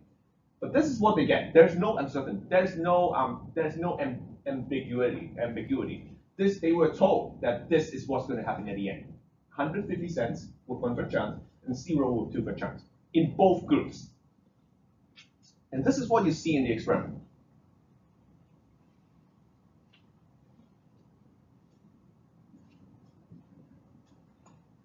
The group that trade frequently, consistently have a lower valuation of the asset than the group that trades sparsely, despite the fact that we are talking about the same asset that pays the same outcome at the very end of the experiment. So, Journal of Finance is the top journal in finance. Very hard to publish, probably something like 99% rejection rate.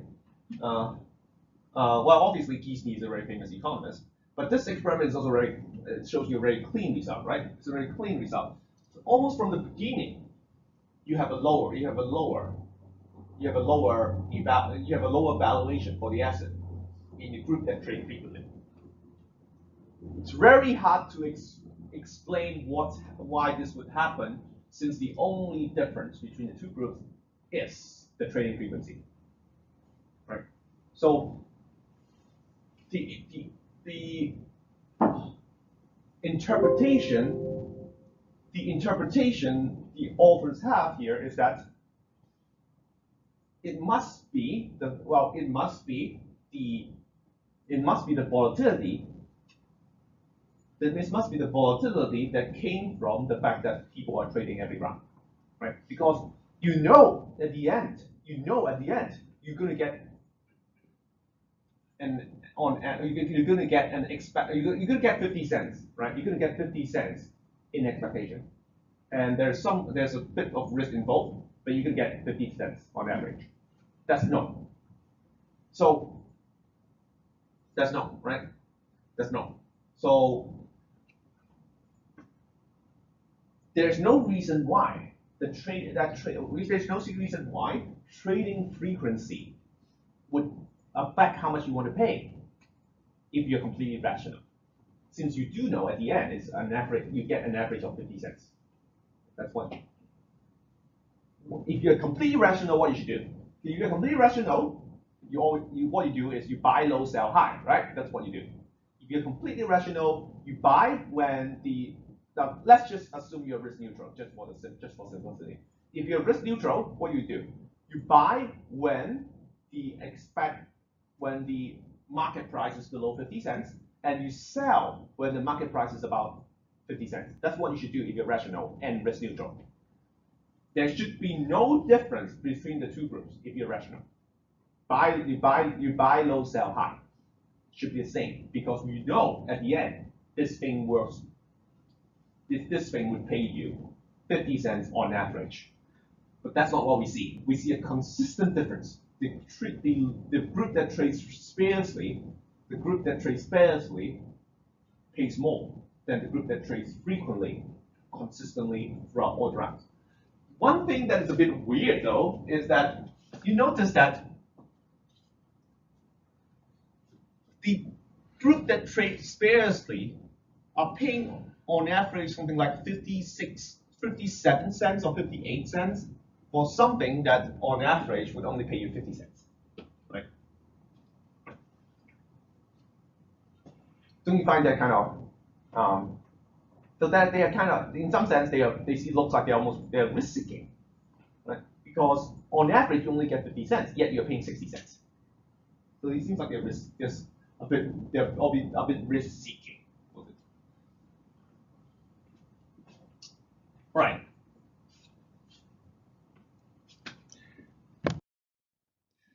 Some other applications of reference dependence, and one example is labor supply. Suppose a worker is in the following situation. She can freely choose how many hours she works every day, and there are frequent temporary changes in her hourly wage. Right, so this shows just shows the math again, right? So if wage is $5 an hour on day one and $10 on day two, 8 hours per day give you $120, right? 8 times 5 on the first day and 8 times 10 on the second day, so that's 120. If you can do some intertemporal substitution, work 6 hours on day one, 9 hours on day two, that also gives you $120, but that gives you that in total for 1 less hour of work. So that's what you should do rationally. But that's not what people do, right? So as I just shown you the diagram, that's not what people do, right? So reference dependent is the potential explanation. If your taxi driver has a reference point, they want to make that much money, then she would work longer hours to make up for loss in wage when income is low, right? Right. You want to meet the target. Not meeting the target would make it very painful. You feel like you're not doing your job, so you work longer to compensate. Another application is sticky prices. This is always an interesting topic because if you take neoclassical models seriously, then price should adjust very quickly to any change in cost, right? Like just draw a simple diagram. Monopoly pricing: price, quantity, demand, marginal revenue, right? And let's say marginal cost, right? The price is given by the quantity is given by the intersection of price and of marginal cost and marginal revenue, and if you have a higher marginal cost, then that would result in higher price, right? It's that simple. It's that simple. But we all know that price don't adjust that quickly. There are various explanations like sticky prices, maybe on like menu costs, right? Maybe adjusting price is expensive. You have to print menus, but in this digital era, there's very little cost in adjusting your price online. So why doesn't online merchant adjust their price frequently? Have you ever thought about that? On Taobao, there's almost no cost in adjusting your price. Why wouldn't price goes up and down very quickly? According to cost. So what could be the reason?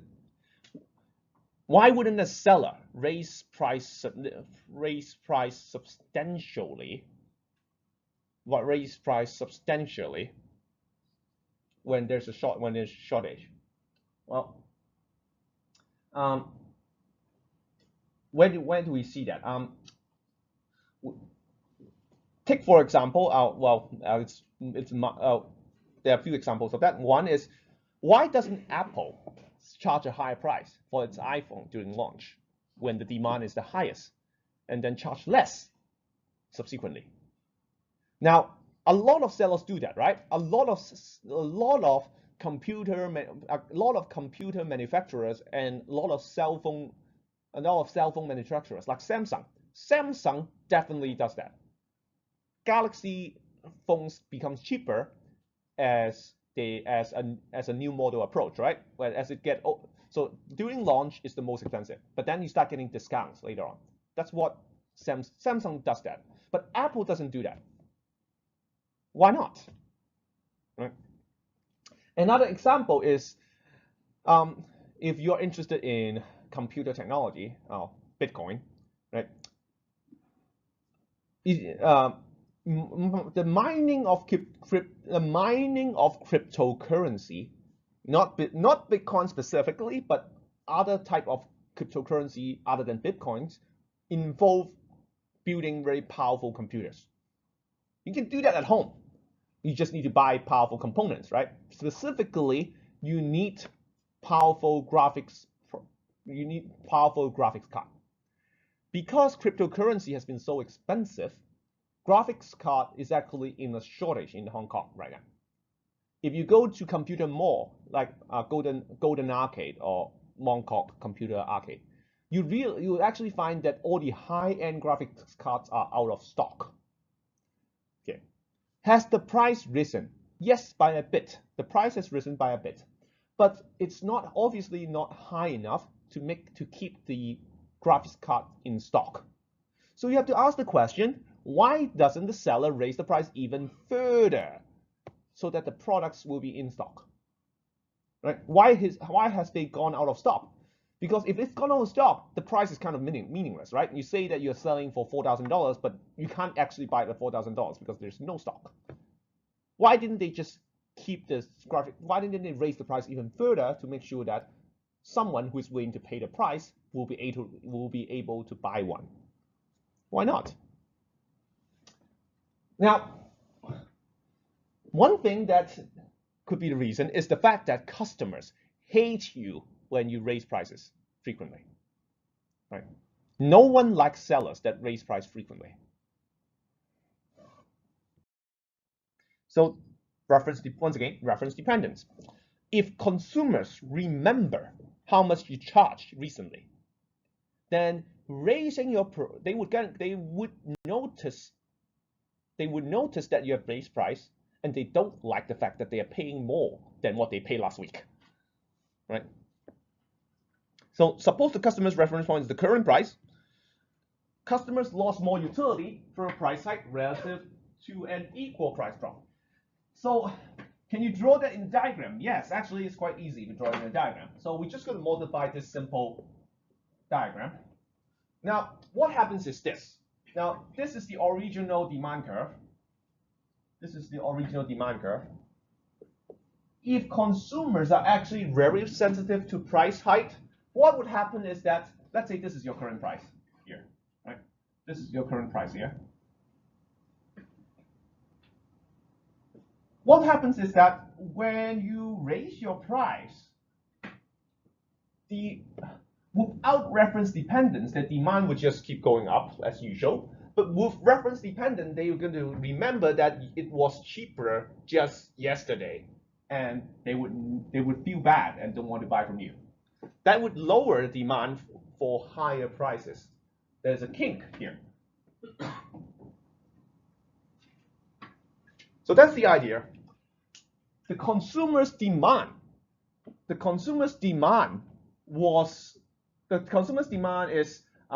is decreased due to their unhappiness from the fact that you have raised your price, right? If the price has it's like McDonald's, right?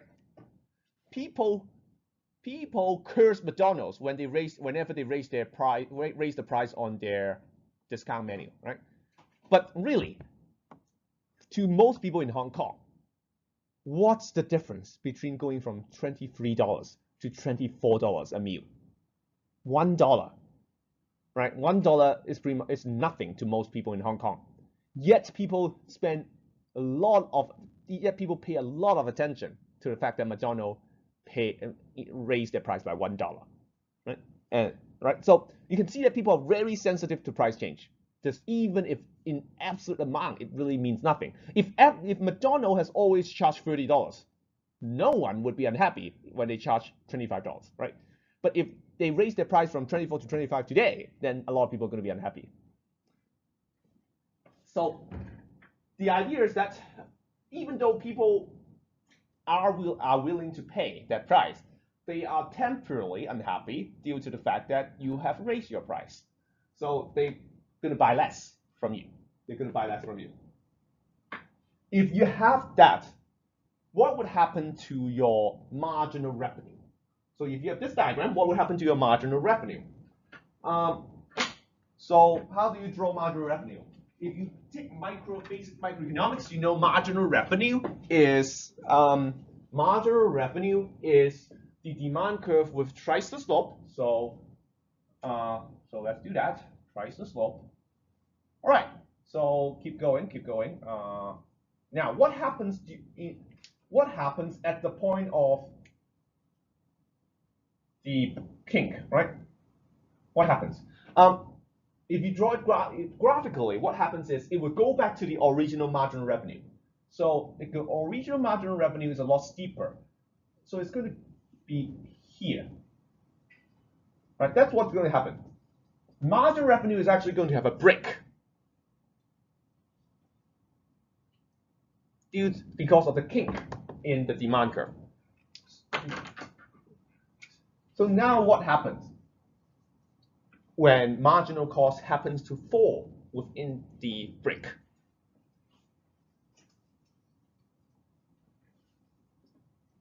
If there is a break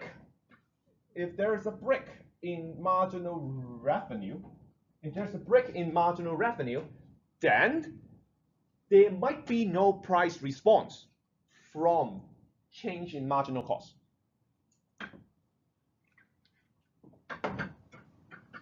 Right, so this is how you express it graphically. As you see, there's a break in marginal revenue due to a kink in the demand curve. If marginal cost happens to lie in this area, then there will be no change in price. There will be no change in price. It will stay at the same price. It will stay at the same price. So this is graphic. This is just this is a basic microeconomics diagram, right? Monopoly pricing on a diagram. Marginal revenue equals marginal cost, and you can explain why there's sticky prices due to the fact that people hate you when you raise your price. I think there's a lot of evidence of that. because whenever on newspaper, you can frequently read about we frequently read about news reporters interviewing sellers, and sellers would say the cost of the input the cost of raw material and labor has gone up by that much, but we are afraid that we lose customers, so we have decided to we decide not to raise our price, right? That kind of thing you do hear about on newspaper. So I think this is one possibility why you could have sticky prices, because people remember that, because people hate you when you raise your price, and they respond accordingly. Well, they're not going to hate you when you decrease your price.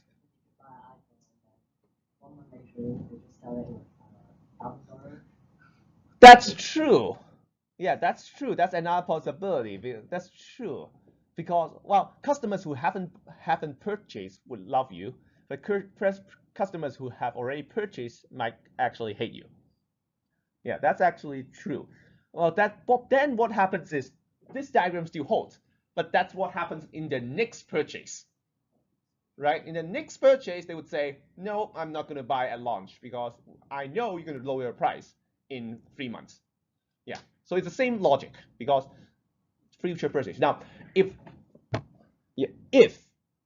everyone buys an iPhone and never buy again, I don't think Apple would be that concerned, right? Since you're not going to buy another one, so who cares if you are disappointed, right? But if you're going to come back and buy another iPhone in the future, then I would be really worried. I'd be really worried that you would have this expectation that I'm going to lower my price in the future.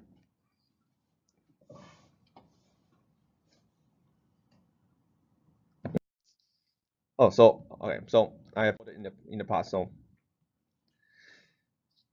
So now, what should the reference point be? Very often, we just assume it to be the status quo, like, okay, current price. That's what your reference point to be, current price. Very common assumption, because this just seems natural, right? If you mark something as $100, no one buys it. You mark the current price as 200. Now it's on discount at 100. Now it's on sale, right? Every seller would tell you this works.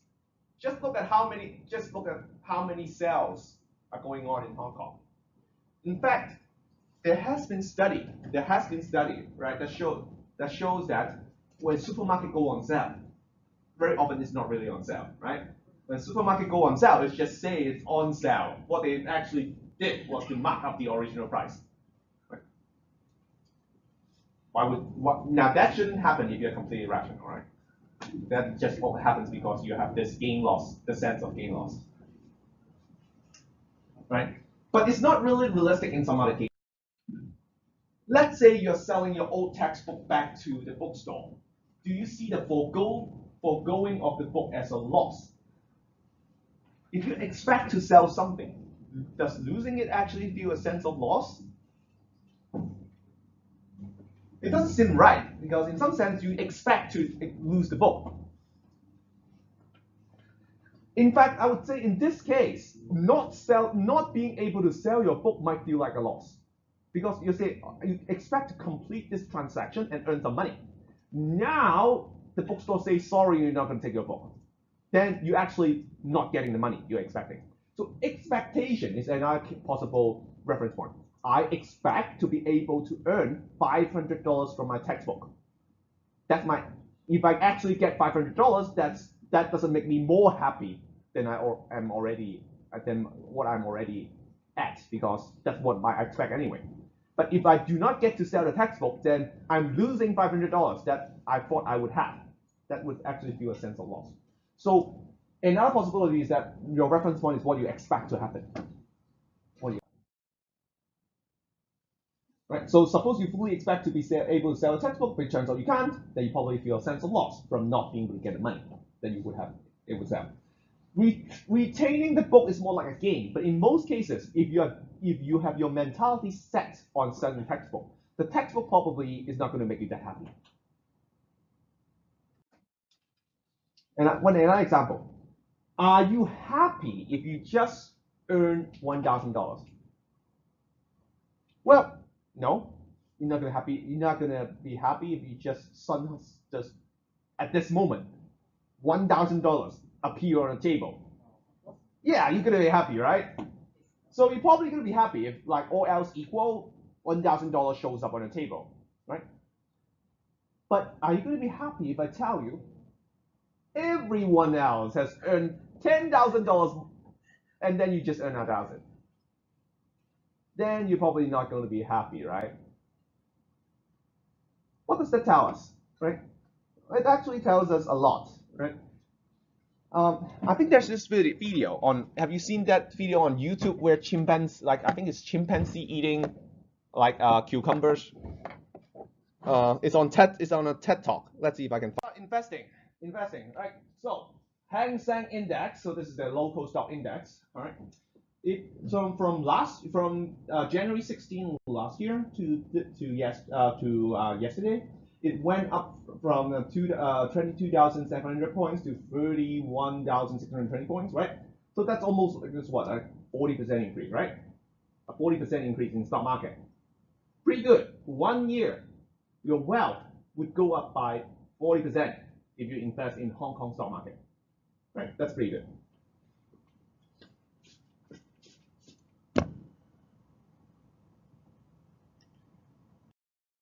But look at Bitcoin. 1 year ago, Bitcoin was $870 for one coin. Now, Bitcoin yesterday was $13,600 for one, right? That's over 1,000. That's over 1,500% increase, right? Now suddenly, the Hong Kong stock market doesn't seem all that nice. If you put them on the same diagram, this is Bitcoin, right? The change in Hong Kong stock market was almost flat. This red line is Hong Kong stock market. It went up by 40%, but compared to 1,553%, that's nothing, right? So if I ask you, well, are you happy that you earned 40% last year from your investment? I would say in any other time, you would be very happy. 40% return in 1 year is really good. But last year, anyone who invested in Bitcoin would have gotten enormously rich from their investment. So now you might be a bit disappointed if you know someone who has invested in Bitcoin. So New York Times had this article this weekend, right? Everyone is getting hilariously rich and you are not. Right? It's ridiculous because the rise in Bitcoin is just ridiculously fast. So you might get very disappointed if you have not actually purchased any Bitcoin. Right? And one line of research that has been ongoing for a long time is happiness index. So social scientists have asked people how happy they are on the 5-point scale, essentially, on a 4-point scale.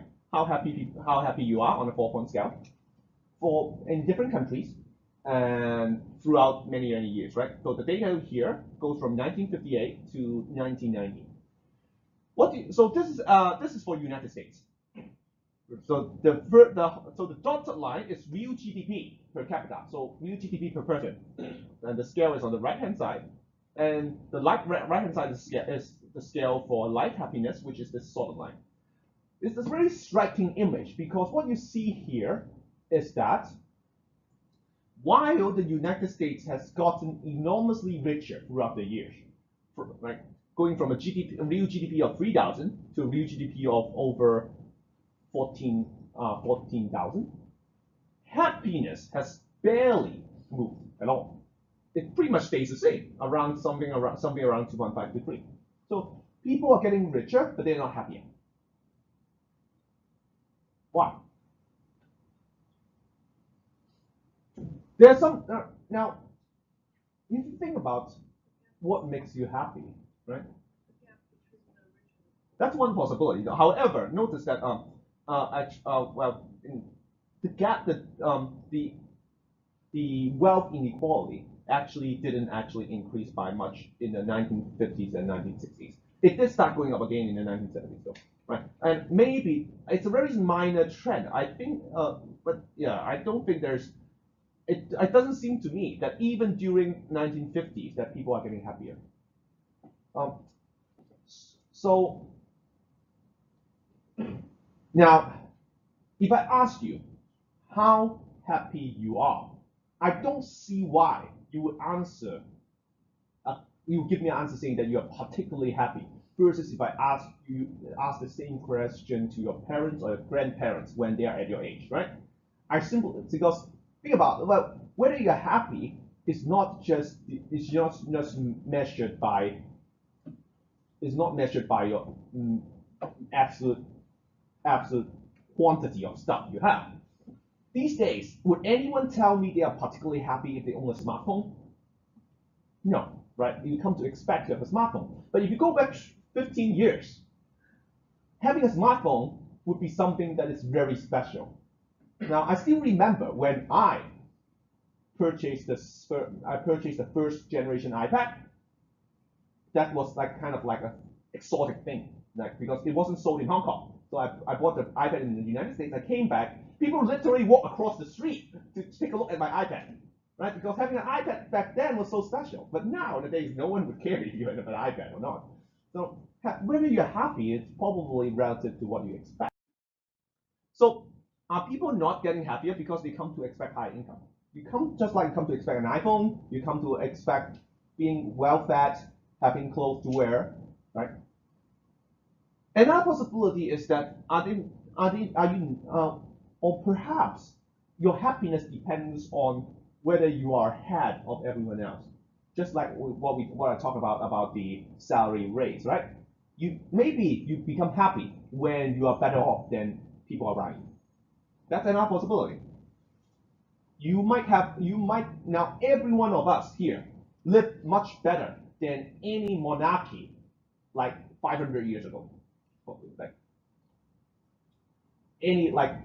any French king or a French king would not have smartphone. They would not have internet. They would not have the healthcare we have. They don't have all the amenities we have, right? But I think it's fair to say the French king several hundred years ago probably would be happier than we are. You're at the top. You're at the very top, right? So there are books that explore these topics. If you're interested, these are popular readings. These are not technical books, right? So one book is Richard Thaler's Misbehaving. This book talks about prospect theory, right? So in layman terms, no math at all. So if you're interested, so it basically talks about what we talked about these two classes: misbehaving, the making of behavioral economics. There's another book that Luxury Fever by another economist, Robert Frank. This book talks about evidence that people compare themselves to others and how that has driven consumption. Why do you always want a better car and a better house? Well, even though you might not need it. That's because it might be a status symbol. Like having a better house, bigger car, better handbag would show that you are well off. So that might be a reason. So that would be this Luxury Fever book, if you're interested in this book, right? So, but what do we know, right? Researchers say I'm not happy for being richer, but do you know how much researchers make? Right? We are all speculating what rich people think. I mean, I don't know. Maybe some of you are really rich and you know, but who knows? Maybe when you get to really rich, you actually become very happy. One thing we do know is that happiness do increase for people who are extremely poor. So if you're living near the poverty line, right? When you're talking about people who are really, really poor, then their happiness do noticeably increase as they get richer. It is only when you reach a point where you're basically close to developed country level that you don't start developed country average, then you start becoming more happy. Right? So once again, that's very strong evidence as to what there is some absolute standard in living that people want. And no one likes to live in like as Donald Trump would say, shithole, right? Like no one likes to live in a really bad environment. But once you get to a reasonable living standard, there's no noticeable difference in happiness. All right, so that's all for today.